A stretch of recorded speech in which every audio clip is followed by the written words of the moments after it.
The coffee shop we sit in now is very different to the one we opened 9 months ago, in that it's evolved hugely in terms of the way we operate, but also in the space that we're sitting in. We took a lot of time to ask customers what they were thinking, and we took a lot of time to see how we operate and to see if there were quicker ways of doing things. One of the things, for an example, is people didn't like our seats. They said they were too hard. So they are now padded with coffee sacks, and we've had no complaints since. We found that changing things behind the counter, little things like where we keep the plates or where we stack the cups, make a huge difference in terms of the flow of the coffee shop. So things are always changing at Artisan as we try and learn, as we try and get better, and as we sort of develop.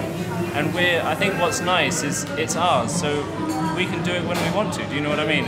If we want to make a change, we just go, right, from now on we're going to keep things like this, or let's change the seats, or do you know what I mean? It's for us to do, and we do it having listened to the customers, having listened to our staff, and having to, seeing what we're seeing.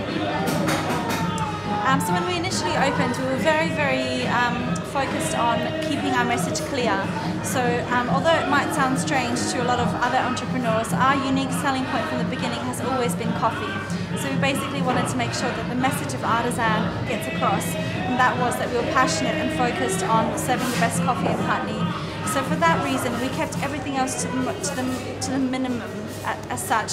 So in the sense that when it came to breakfast, we just had a few pastries on the counter. When it came to lunch, we had a few sandwiches on the counter.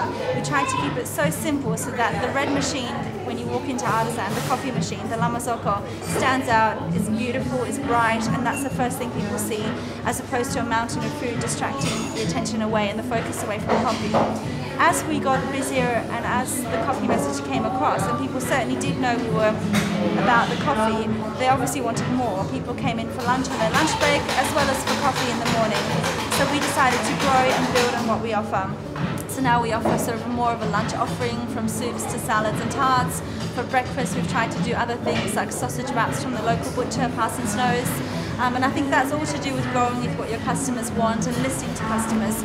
But as I say, the number one thing was coffee, so we just didn't want to confuse the message in the beginning.